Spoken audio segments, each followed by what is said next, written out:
L'Église cherche-t-elle à culpabiliser les hommes? Voilà la question à laquelle nous allons essayer de répondre aujourd'hui, tout en tremblant, en espérant ne pas dire trop de choses erronées, parce que c'est un sujet extrêmement délicat, il me semble. Alors, l'Église catholique culpabilise les personnes, telle est la pensée de beaucoup. Certains explicitent même le propos de manière plus précise. L'Église catholique cherche à culpabiliser ceux qui ne vivent pas selon les normes édictées par le Vatican, en particulier au plan sexuel, afin de mieux asservir le plus grand nombre dans un esprit de puissance. Voilà la thèse dans une explicitation plus poussée. Il y a d'autres explicitations possibles, par exemple, l'idée que l'Église ne parle du péché, notion qu'elle a d'ailleurs inventée, que pour maintenir les personnes dans un infantilisme stupide. Bref, l'Église chercherait ainsi à manipuler les esprits au nom d'une mythologie ou d'une idéologie dépassée. Il est vrai que les paroles des pasteurs de l'Église peuvent être parfois maladroites. Elles le deviennent en tout cas quand elles sont reprises dans des raccourcis médiatiques qui cherchent trop souvent le scandale. Il est vrai aussi que certaines personnes ont pu être durablement blessées par des prêtres ou des chrétiens qui les ont regardées à tort d'un air accusateur. Il est vrai aussi que l'on a pu soi-même manquer de délicatesse en culpabilisant autrui parce qu'une partie de notre cœur est encore endurcie et n'a pas été transformée en un cœur de chair. Mais la thèse porte sur l'attitude de l'Église dans son ensemble, indépendamment même de ces réalités qui, reconnaissons-le, défigurent le visage du Christ et de l'Église. Pour répondre à l'accusation que comporte cette thèse, je vous propose, dans un premier temps, de réfléchir à la culpabilité au plan de l'expérience commune, avant d'aborder ce sujet par rapport à l'Église catholique. Remarquons d'emblée que la culpabilité est un fait universel qui n'a pas attendu le christianisme pour exister. Des observations ont pu montrer que dès l'âge le plus tendre, avant même d'avoir reçu un quelconque enseignement moral, le petit enfant fait l'expérience de la culpabilité. Les psychologues lient cette culpabilité à des fantasmes intérieurs, à son sentiment d'impuissance ou encore à d'autres choses. C'est en particulier à cause de cette culpabilité, mais pas uniquement à cause de cela, bien sûr, que le petit enfant a souvent besoin d'être rassuré par les paroles de sa mère. Tout homme, toute culture connaît la culpabilité. Elle se manifeste souvent avec une certaine irrationalité du fait qu'elle se vit à travers des affects non réfléchis et des ambivalences. La culpabilité est d'abord vécue comme un ressenti intérieur, une sorte d'angoisse, de malaise, voire parfois plus. Mais en même temps, la culpabilité ne se limite pas simplement à la sphère affective ou inconsciente. Elle a un fondement rationnel, objectif. Elle est liée à la conscience morale que tout homme porte en lui. Cette conscience morale lui enjoint de faire le bien et d'éviter le mal. C'est ce qu'on appelle en théologie la syndérèse. Chacun porte en soi cet impératif, donc faire le bien, éviter le mal, et lorsqu'il le transgresse ou qu'il croit le transgresser, en principe, il se sent coupable. Pour que la culpabilité ait une dimension objective et ne soit pas simplement un ressenti subjectif et aléatoire, il faut que le bien et le mal aient eux aussi des fondements objectifs. Cela, si beaucoup le contestent, comme le fit en particulier Jean-Paul Sartre, personne ne l'ignore totalement. Au plan naturel est bon ce qui fait objectivement du bien à la personne humaine, ce qui lui permet de s'unifier, de s'apaiser, de se construire sereinement dans une ouverture aux autres. Le bien, c'est la vie, la joie, l'amour, la générosité, le partage. Même Sartre reconnaît lui-même dans ses cahiers pour une morale la valeur de la générosité.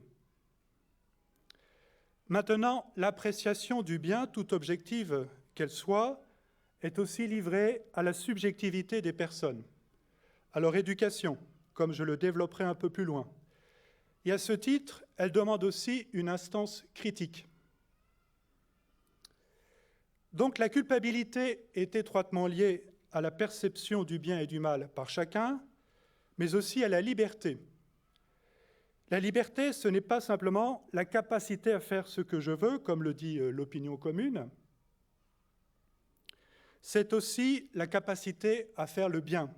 C'est une capacité qui est orientée, dans la mesure où la liberté grandit quand elle fait le bien et où elle déchoit quand elle fait le mal. Je ne peux être responsable que de ce que j'ai fait librement. Sans liberté, pas de responsabilité. La culpabilité exige que la liberté ait été à l'œuvre, mais paradoxalement, elle est vécue comme un enfermement de la liberté. Elle est le fruit d'une liberté blessée. L'action passée, quand elle m'a conduit à faire le mal, vers le mal, du fait de ma liberté, laisse une trace en moi, une trace que je ne peux pas effacer moi-même. Je me rappelle ainsi avoir rencontré, comme prêtre, une jeune femme sans réelle conviction religieuse, mais très blessée à cause d'un avortement, et qui m'a confié que tous les jours, elle se repassait ce refrain dans sa tête : « Je ne pouvais faire autrement, je n'aurais pas dû le faire. Je ne pouvais faire autrement, je n'aurais pas dû le faire. » Et le pire, c'est qu'étant déprimée, elle voyait un psy chaque semaine et qu'elle n'avait jamais osé lui parler de cette culpabilité par rapport à l'avortement pratiqué. Celle-ci n'étant pas reconnue par la société, elle ne peut paradoxalement pas être traitée. La culpabilité apparaît ainsi naturellement quand l'homme défaille et qu'il prend conscience qu'il a fait de mal. Elle l'invite à faire acte de repentance. Elle le pousse à faire un aveu de sa faute et à demander pardon. Sans aveu et sans pardon, la culpabilité est indélébile. La culpabilité a donc un fondement naturel, et vouloir la supprimer purement et simplement, en la déniant, serait désastreux pour l'homme. Comme le disent les psychologues eux-mêmes, il n'y aurait plus de barrière face aux tendances destructrices de l'homme. Maintenant, la conscience que chacun a du bien et du mal n'est pas simplement le fruit d'une perception intérieure innée. Elle est aussi un acquis, le fruit d'une certaine éducation, comme j'ai commencé à le dire tout à l'heure. Celle-ci est donnée à l'enfant par ses parents et ses éducateurs. Elle a ses forces et ses faiblesses, ses inspirations justes et ses décisions arbitraires.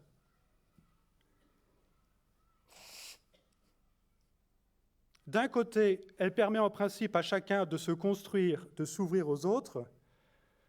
De l'autre, elle est aussi porteuse d'injonctions paradoxales. Je ne sais pas si vous savez ce qu'est une injonction paradoxale. C'est par exemple, tais-toi quand tu parles.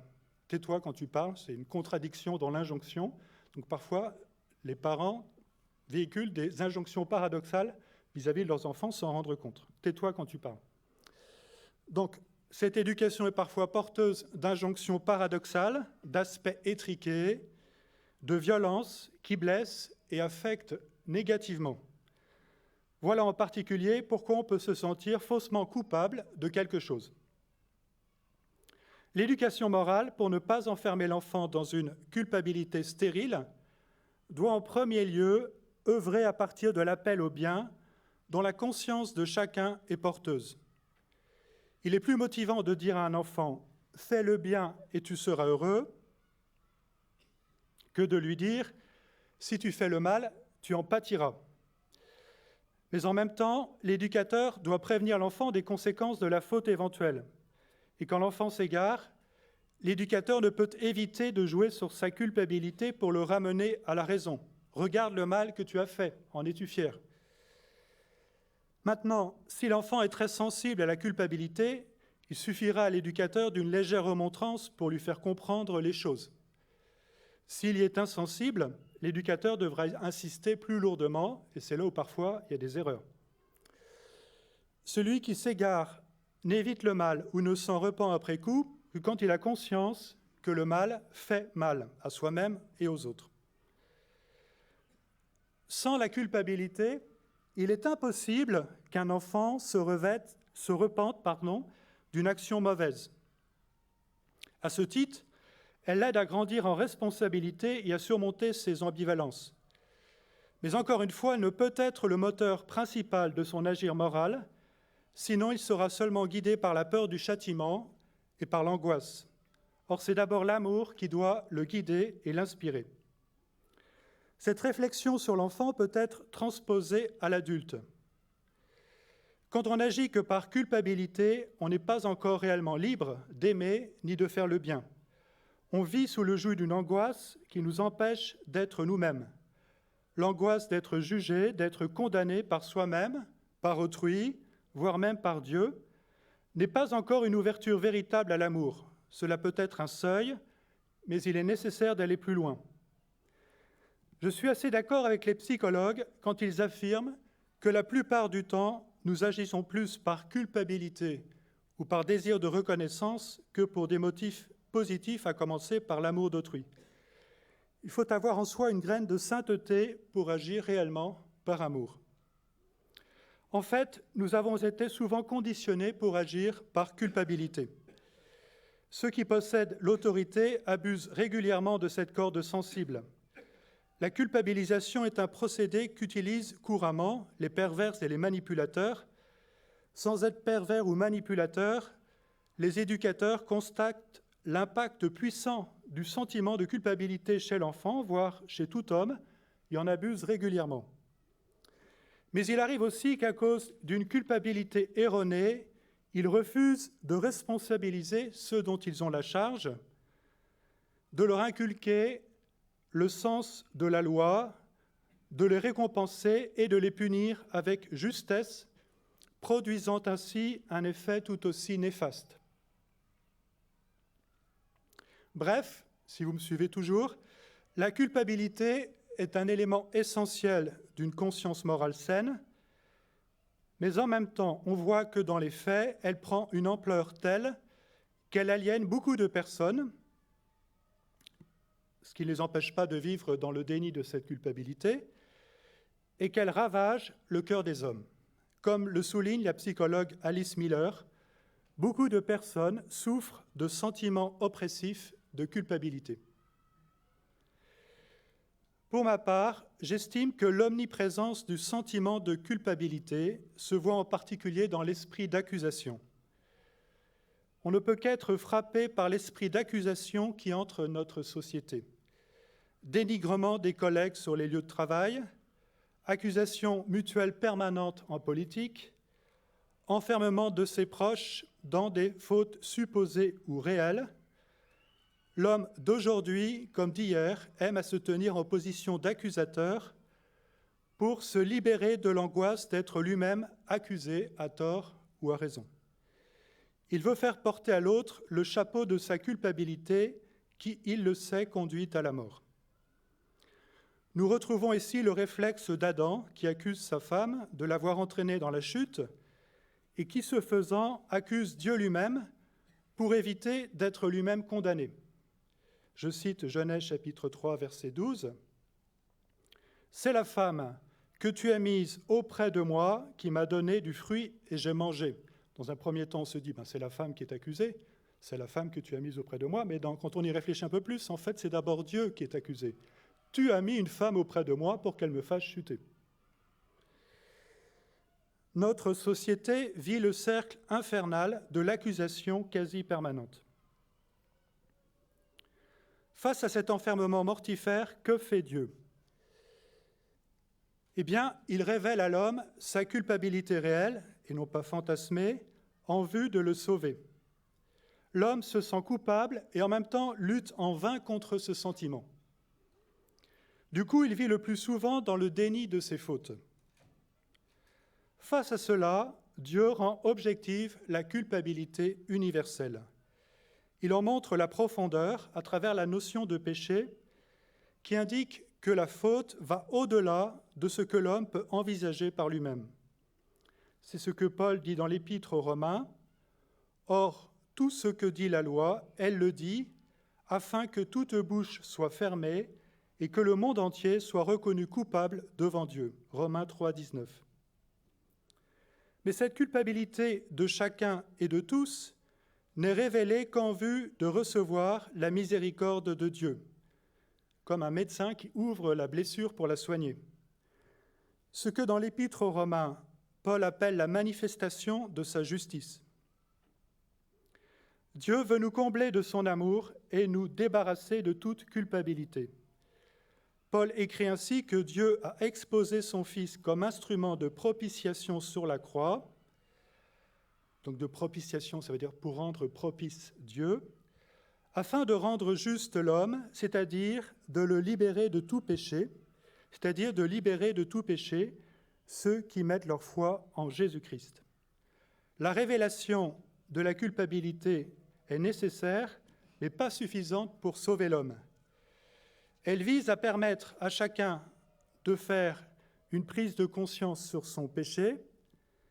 Cette prise de conscience doit conduire chacun à poser un acte de foi pour accueillir le pardon que Dieu lui donne en vue d'être totalement libéré, de ne plus vivre sous le joug de la culpabilité et de l'angoisse. Seule l'expérience du pardon, y compris vis-à-vis de soi-même, guérit de la culpabilité. Autrement dit, ce n'est pas en niant la culpabilité qu'on s'en guérit, c'est en vivant l'expérience du pardon. C'est exactement ce que dit Jean l'Évangéliste. « Car Dieu a envoyé son Fils dans le monde, je cite, non pas pour juger le monde, mais pour que par lui le monde soit sauvé. Celui qui croit en lui échappe au jugement. » Autrement dit, celui qui croit en lui ne va même pas faire l'expérience de la révélation de son péché dans l'intégralité.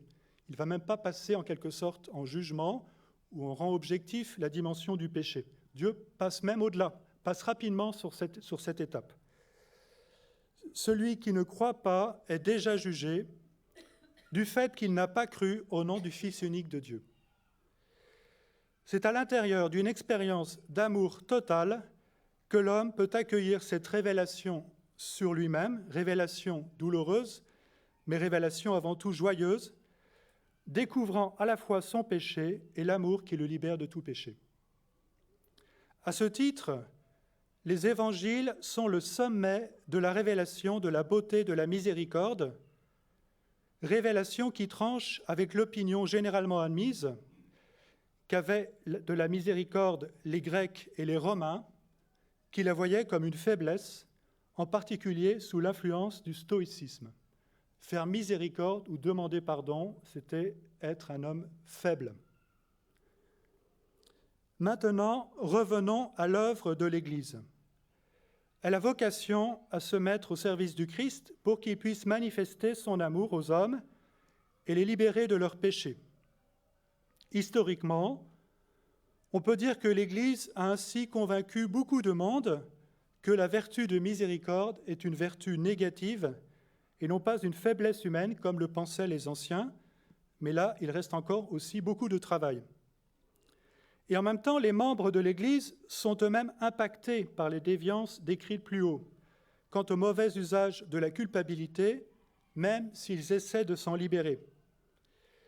De ce point de vue, plus un chrétien vit sa foi profondément et en vérité, plus il manifestera le vrai visage de Dieu qui est amour, parce qu'il connaîtra lui-même mieux ce visage.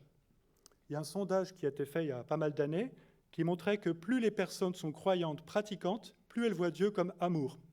Alors, évidemment, c'est une statistique, il peut y avoir des exceptions. Mais le chemin peut être long. Nous voyons dans la Bible les prophètes, puis Jésus lui-même, appeler leurs auditeurs à la conversion, au changement de vie, à l'écoute de la parole de Dieu. L'Église s'inscrit aujourd'hui dans cet héritage. En même temps, elle n'est pas la seule, si j'ose dire, à appeler un chemin de conversion. Face aux désastres qui menacent l'humanité, il y a aussi des prophètes hors de la sphère visible de l'Église qui appellent l'homme à vivre plus sobrement, à changer de comportement, cherchant inévitablement à faire naître en lui une culpabilité par rapport à des comportements inadaptés. Ces appels de l'Église et de tout autre prophète sont souvent mal perçues pour des raisons diverses et variées qu'il est impossible d'analyser ici de manière exhaustive. Certaines peuvent avoir une validité, en particulier quand on reproche à ceux qui appellent à la conversion et à la miséricorde de ne pas vivre même un chemin authentique de conversion et de miséricorde.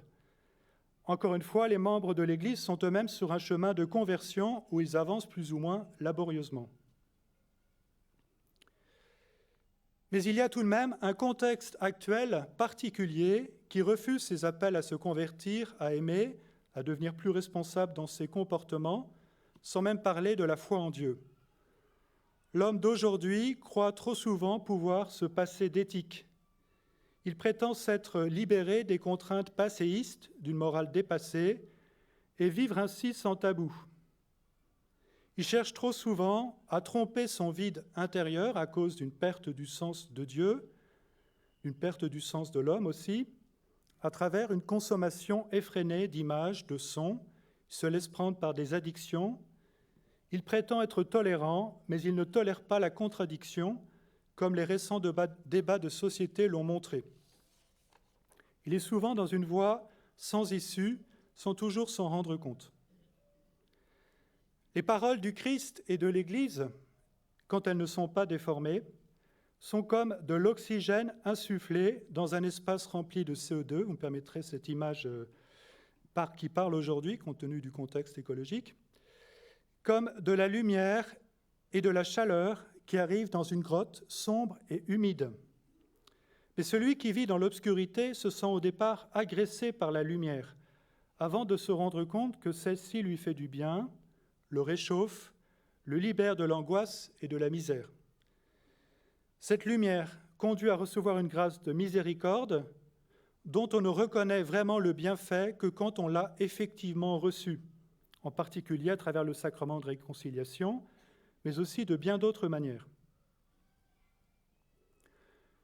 Le Christ était exigeant dans ses paroles. Il était même dur avec les pharisiens qui refusaient de se remettre en cause et qui l'accusaient, avec une grande mauvaise foi, de trahir la loi.